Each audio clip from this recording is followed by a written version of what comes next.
So today on the See Life Different podcast, we have my good friend, my British friend from Impact Weekend, Remi Ray. She is a high performance coach for neurodiversity women.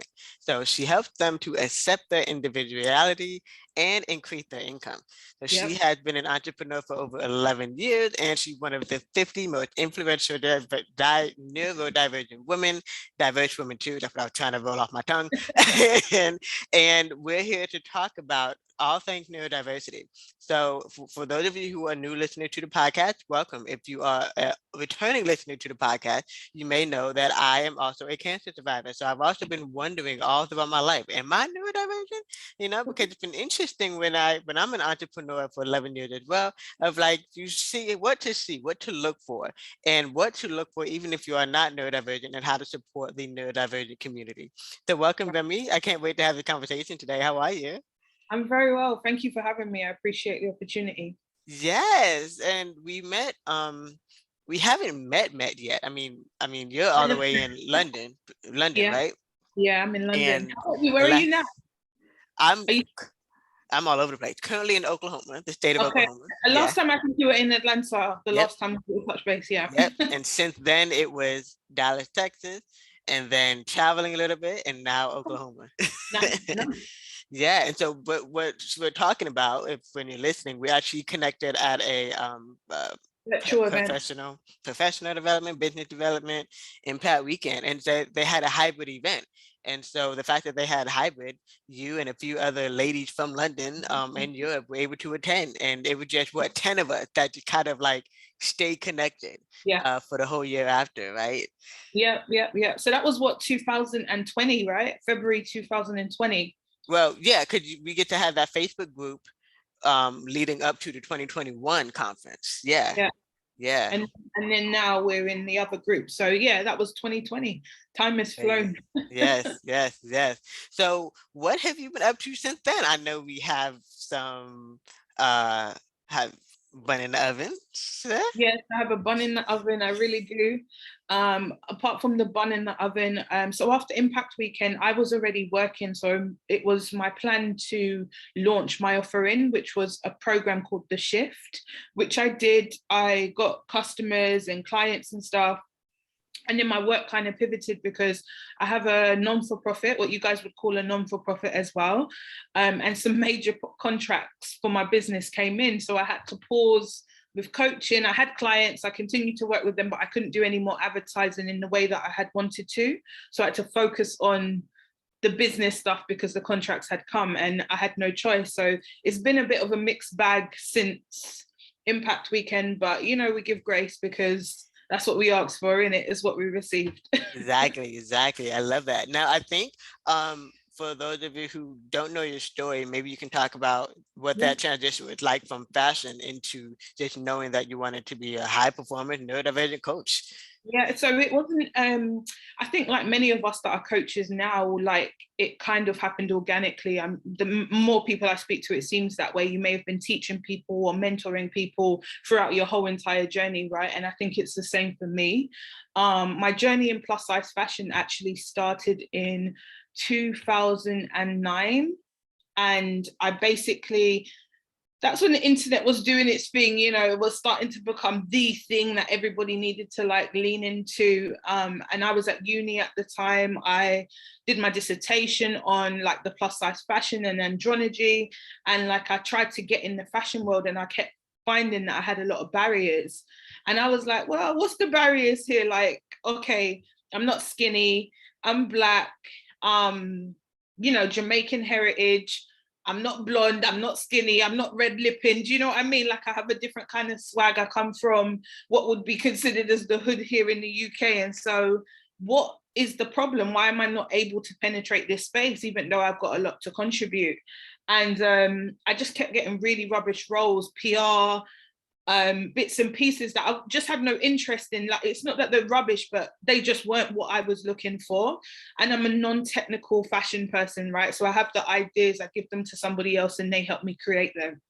And so after so much rejection, I had little skints here and there. I did some styling with a major stylist and stuff. I was like, I need to do something for myself. So I traveled to New York over the summer, and I came back and I said, I'm going to bust a move. I'm going to bust a move. And I put up on Facebook that I was hosting a plus size fashion show. And at that time, I started to build out like my own brand, which was called Trapped in a Skinny World. And all I was doing was flipping vintage clothing, but specifically for plus size women. So this was still new. Plus size wasn't a thing here yet. People weren't, you know, on the gram with like bikinis and stuff. People still had a lot of self-confidence issues and stuff like that. So I was ahead of the market, which meant that the business failed because there wasn't coaches like how we have them now, or all these gurus and stuff to tell me how to pivot. So I closed the business. But I wasn't defeated. I knew that there was something there. I just didn't know how to cultivate it. And then Fashion Week was coming along, and just because I was really abreast with what was going on, I said, you know what, I'm going to try again. And I'll put together the equivalent to London Fashion Week, but for plus size women. And once I posted that on Facebook, it was nuts. So now I say, you know, I contributed to the $1 billion industry as we know it, which is the plus size fashion market. We had major sponsors from out the gate. From the Topshop group, so that's called the Arcadia group in the UK, and the JD Williams group. Even Hanes from the States was involved in some of the work. We had clients from Hong Kong. We had people from all over the globe that traveled to showcase their collections in the UK, and we did that twice before me and my business partner had very different ways of operating, and I decided to leave the business and part ways. But yeah, in a nutshell, that's my plus size fashion story journey thing. I also launched 2 collections as well, actually. So they one showed in Nigeria and one showed in Australia.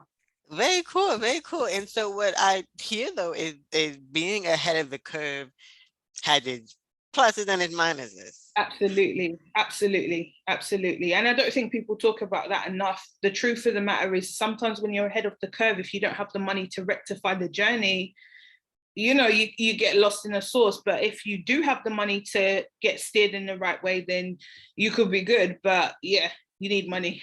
Yes, yes. And then I guess speaking of money, like that's another thing that's also kind of in the words of self-confidence that you're referring to, you know, those money mindsets around knowing what, just like you said, being able to do something for yourself, right? Yeah. Then you still got spouses, you still got children, you still got, Right. you know, bills. So how did you know, and when did you know that, what was that moment for you that you knew that, okay, I gotta do something else, I gotta do something different?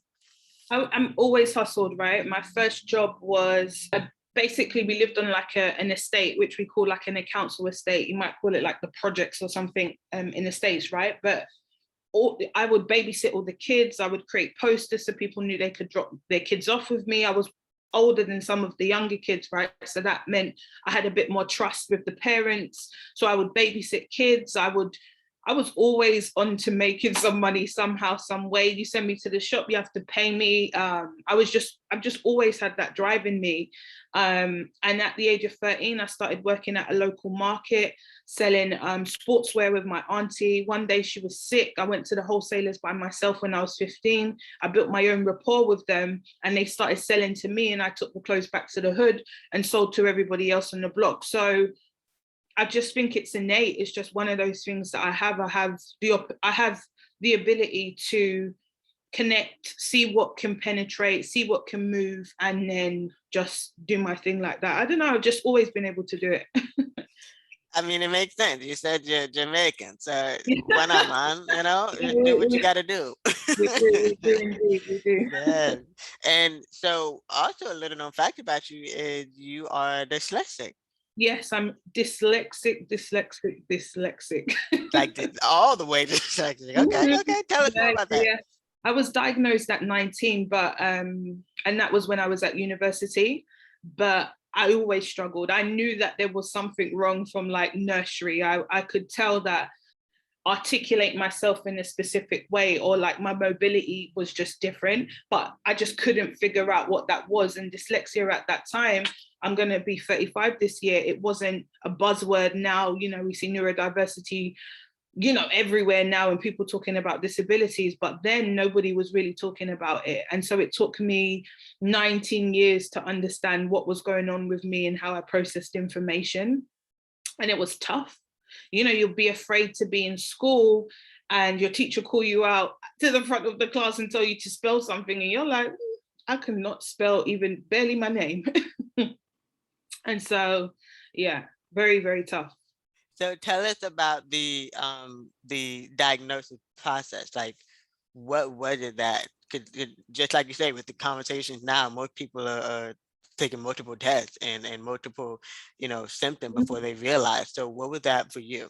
So obviously when you're at university, you are submitting loads of assignments and things like that. So the workload is increased tenfold than, you know, school and stuff. So I think basically my assignments just weren't up to scratch. And so my lecturer, especially when you're in a creative space, they often pick up on these things a lot earlier than they would if you're in like a mainstream school that doesn't really understand like creative processes. And then I handed in an assignment and my lecturer was like, you need to go and get tested to see if you're dyslexic or something. Dyslexic people can barely spell dyslexic, you know, it's a tough word to spell in itself. And so I was like, dyslexic, what does that even mean? And then, yeah, they ended up putting me through a process, you know, pairing me with a mentor, and then they assessed me in all these little tasks. It was a variation of tasks, so it tests your memory and all of those kind of things, processing of the brain. And within weeks, yeah, they was like, you have dyslexia. And, you know, all it did for me at uni was give me more time. There was more empathy around my work. But ultimately, after living with this for 19 years, there's a lot of work that now needs to be unpacked and unlearned in terms of habits and processes and stuff like that, which I think I've really, really struggled with over the years, because you survive, right? And so you survive any way you know how. So it's been tough. And I can imagine. And I think I want to rewind a little bit is, of course, anyone can just simply Google it if they know how to spell it, right? But maybe tell us more about that, because you've already mentioned it's hard to spell, you know, name correctly. Like, what is it really for those who are completely unaware? It can be a variation of things. And I think that's one of the interesting things about being dyslexic, is that it can affect people in a multitude of ways. Me specifically, it's to do with my short-term memory and how I process information. Another person may not have trouble with those things at all. It could be the way they read, it could be the way they spell. It's to do with the way your brain processes information. And so there isn't, like, your dyslexia and my dyslexia may very well not be the same. And I think there's like a misconception around that needs to be unpacked. Also, you may be dyslexic, you could be ADHD, you could be dyspraxic as well. And those are all other components as well, which can work together or can work against one another, you know? So there's a variation of things. But I think if you've ever felt that you struggled in any way to read or write, I would suggest maybe getting a screening, because those are like the easy telltale signs. You're not going to know looking at me that I couldn't read, I don't read at a fast rate, or, you know, maybe words get jumbled up for me. You're not going to know that by looking at me, but actually sitting down and really thinking about some of the times that you struggled when you were trying to, like, you know, write an essay or whatever, then maybe you'll be like, oh yeah, that sounds like me. So I urge anyone, and to be honest, even if you're not dyslexic, having a test, a screening is what usually the first part of the process to find out how your brain processes information. I mean, it's a gift in itself, right? That can help you throughout life. You don't have to be dyslexic to want to know how your brain processes information. Absolutely, yeah. The brain is a powerful thing. Mm-hmm. Absolutely. I have a cousin who's on the autism spectrum, and Yeah. then so that's been a wonderful learning experience to see how he operates now that he's a young adult on his own. And Yeah, yeah, yeah. yeah, And there's a it's lot of grace that needs to be extended as well. People just assume, so the fact that I can articulate myself in a verbal way, people just assume nothing else could possibly be wrong. And probably your cousins experienced it too, right? People just have an assumption because maybe they can do certain things very well and other things not so well. So people just need to take time when you're dealing with people who I don't like to say like disabilities and things like that. I just call them differences because it's just a different way of operating. That's exactly what that is. Different abilities. Yep. Mhm. I love that. Now, continue to give us maybe 4 more things that those who don't think they have any, neurodivergency of what they could do to educate themselves. Yeah, so the first thing I would do is just Google dyslexia, dyspraxia, ADHD, just to understand what they actually are. Step one, right? Just so that you know what you're dealing with. Step two, I would sit down and maybe write a list. So this is more for you if you've ever thought that you had a something or wasn't sure, to write out a few things of where you may have struggled, so that you can understand if this is something you need to look a little bit more deeper into. Three, I wouldn't be ashamed to ask for help as well. I think that's important. So if you have ever struggled, or you're just interested to find out if people are struggling, maybe you're in a leadership position, or maybe you're somebody who actually may think they have a difference of some sort, look for some support. So if you're in an organization, is there like a network, or is there a support group or something on like social media that you can lean into, just to kind of get a better understanding, and you can feel comfortable and confident knowing that there's some additional support there as you start to navigate this journey of, exploration. And the fourth thing I think is understanding that this is like, the stats say about 1 in 10 people suffer with something, like dyslexia, and it could be as high as 1 in 5, right? So that's a lot of people who are in a very similar position to you, so you're really not alone.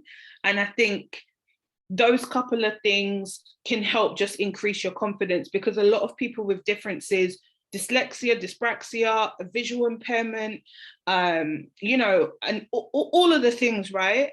A lot of the time it's to do with the fact that society has told us that this is not the way to operate. And so we assume that we're not, we internalize it, right? We assume that we're not capable. And most of the time it's not true. Some of us are the smartest people in the room, but we haven't been given the opportunity to, say what we want to say or do what we want to do. And I think those 4 things can help just enhance your confidence, at least for you to begin your journey. I love those tips. Yeah, that's just about just really understand you, right? So you don't take things personally, because nothing's wrong at all. Nothing. It's just a different way of operating. Exactly, exactly. I think I want to add another resource. One that kind of been helping me learn a little bit more too is Twitter. If someone is not already an active Twitter user, it's like a faster Reddit if you're one of the Reddit users. So I would highly recommend looking at Twitter too as well. For people who actually going through it are opening up and sharing their Yeah. On social experiences. media, a lot of Mhm. people are vocal. Just search the hashtags around the variation of things. And like Grammarly is something that I use all the time. Like I don't type without Grammarly. You know what I mean? Like it's in my emails, it's on my phone. If I'm writing anything of length, I paste it in. I've got the premium one, and that in itself just enhances confidence. And I find that that's not even just because I'm dyslexic, but like my friends who are not dyslexic also use tools like Grammarly just to polish up on their writing and things too. Oh yeah, I love Grammarly because sometimes I'd be moving too fast. So we gotta hold on, double check that Mhm, word. mhm. Yeah, yeah, absolutely. I love that. All right, so we're coming to the end of the conversation, and I have 2, maybe 3 fun little questions that I love to ask every guest. Are you ready?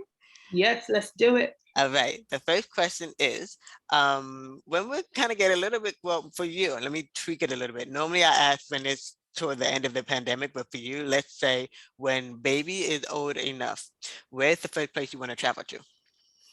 And probably Dubai, because it's like a getaway for, like, it's probably like going to Miami in a way for you guys. So for us, we probably will go to like Dubai to like Wusa and chill out. And it's not as expensive from this side to go to Dubai. So yeah, probably Dubai for like luxury relaxation. Yeah, and Africa is, my partner's African, so Which we'll country? probably, he's from Ivory Coast, part Ivorian and also Nigerian. So we'll definitely be touching Africa very soon.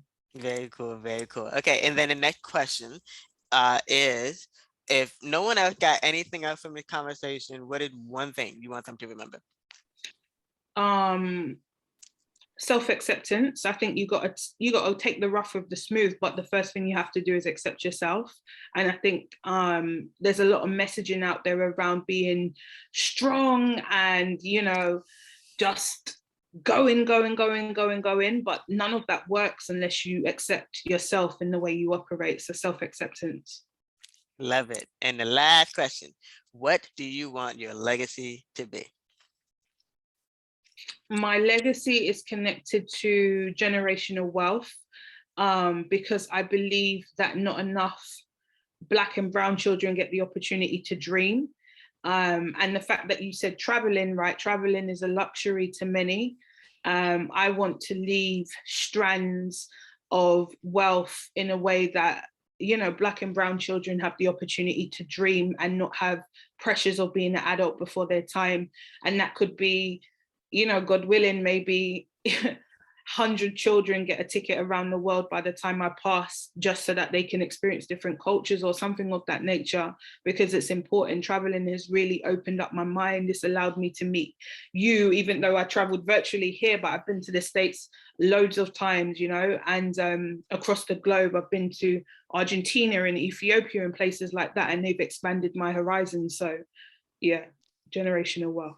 I love that. Yes, travel is definitely up there because I am all about the school of life, and that's the best school there is. Yeah, absolutely, absolutely. I love it. Well, thank you, Remi, for being a guest on the See Life Different podcast. Thank you very much.